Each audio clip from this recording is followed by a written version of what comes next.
Our children missing him. 300 days of sadness and fear. 300 days of waking up to bad news after bad news after bad news. For him, 300 days of no freedom. 300 days denied basic human rights. 300 days in a tiny cell. No windows, no pillow, no way to tell time. Minimal human interaction. No nothing. Today marks 300 days of Khaled unlawful detainment. My name is Sarah, as Nadia mentioned. I'm the mother of 4 wonderful kids. Let me introduce my children to you. My eldest, Abdurrahman, is 8 years old. We have Amina, she's 6. Fatima is 4.5.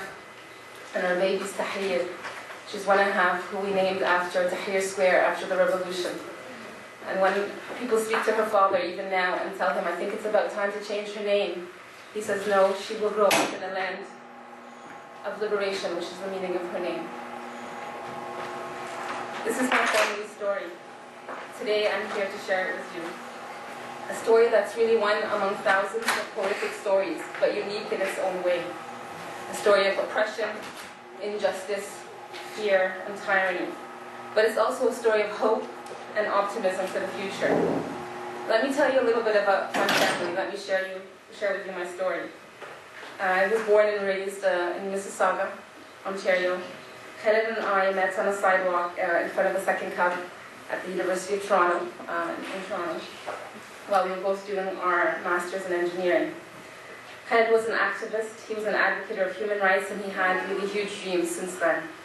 He dreamed of a better world for humanity. He started a group on campus called Students for World Justice, and I was really happy just a couple days ago to find out that that group still exists.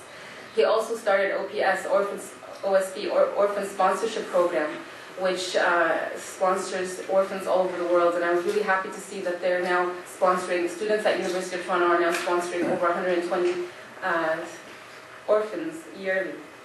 He left an imprint on all of those who met him. He was also like a sponge that really absorbed all the concepts of freedom, democracy, tolerance, and all the things that were so foreign to that day Egypt. We got married in 2004 and decided to move to Egypt in 2005.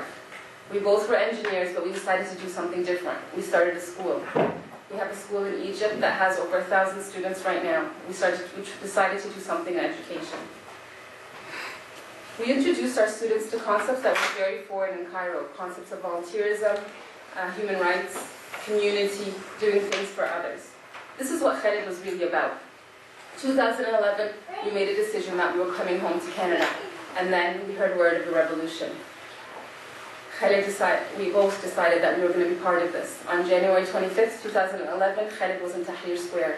He spent 18 days there, and Mubarak was ousted. Khaled was so excited, we were all so excited, the world was so excited. I remember that day back on January 25 when he had our kids farewell. It was a very scary time for Egypt. This idea of protest, this idea of being in the streets, everyone was so scared. And I knew that day when he was saying goodbye that maybe he wouldn't come home, but he did, although many others didn't. As Egypt and the world celebrated for a chance for freedom, Khaled was extremely excited to become part of democracy. He was young, he was full of energy, and jumped on the chance. He joined the presidential team, campaign team for Dr.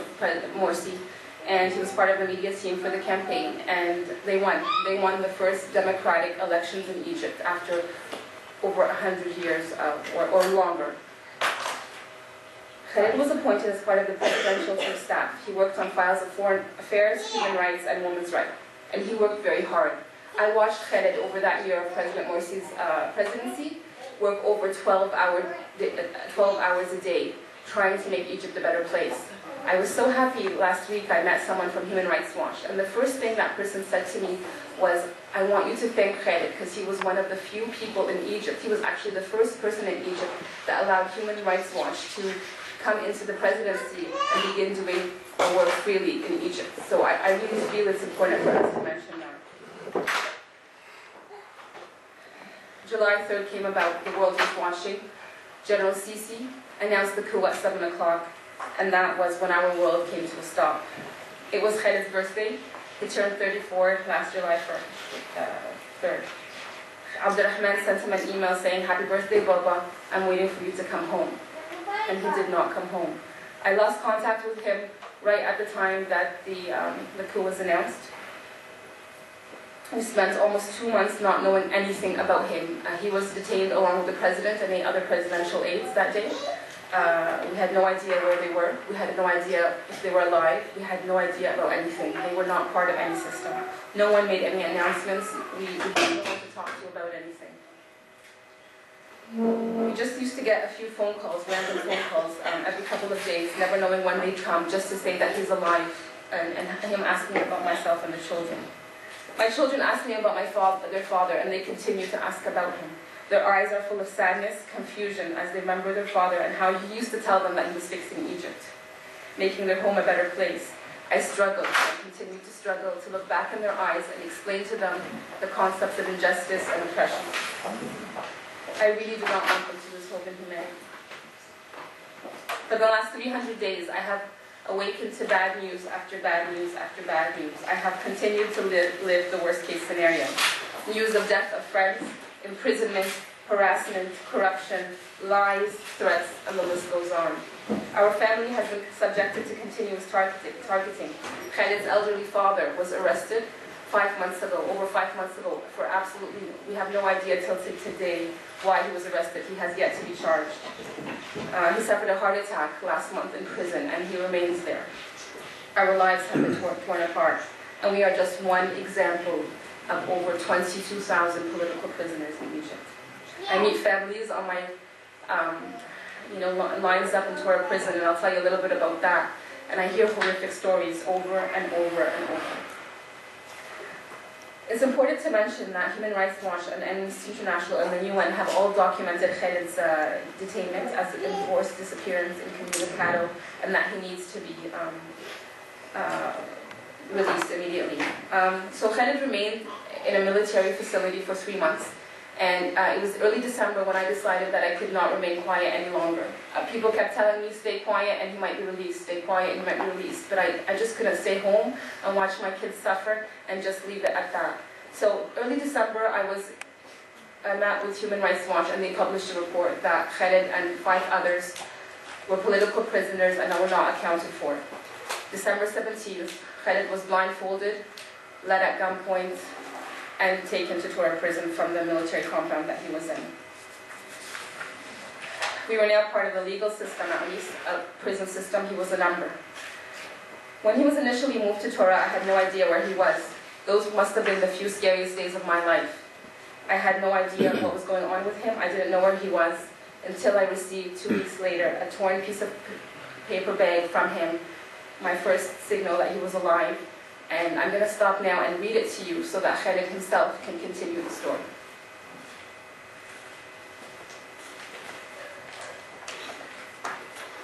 Khaled writes, my conditions. I was arrested, kidnapped from the street by 7 civilian clothes people, handcuffed, blindfolded, threatened at gunpoint. It was 9:30 p.m. in front of the Republican Guard building where we were being held as we stepped out of the building.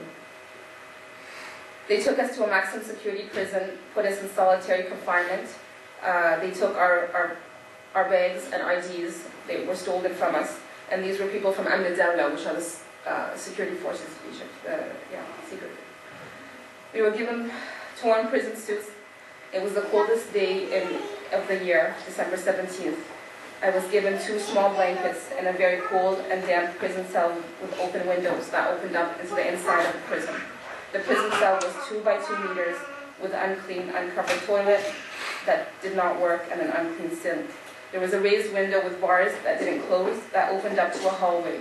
No access to sunlight. Solitary confinement. The 3 of us came to an empty cell with no access to others, no news, not allowed to call family or lawyers, not allowed to outside of the prison cell for 21 days. Clean underwear, which I had provided, was received after 9 days. No access to hot water or clean water. 1 semi-hot meal per day. Prison cells walls are filled with blood and dried insects. Sewage smell fills the location. The cell is filled with mosquitoes and cockroaches and other insects, and we cannot sleep from the cold and the insects. No beds, no medical medicine, no chair, we sleep on the floor. No cleaning supplies, no soap.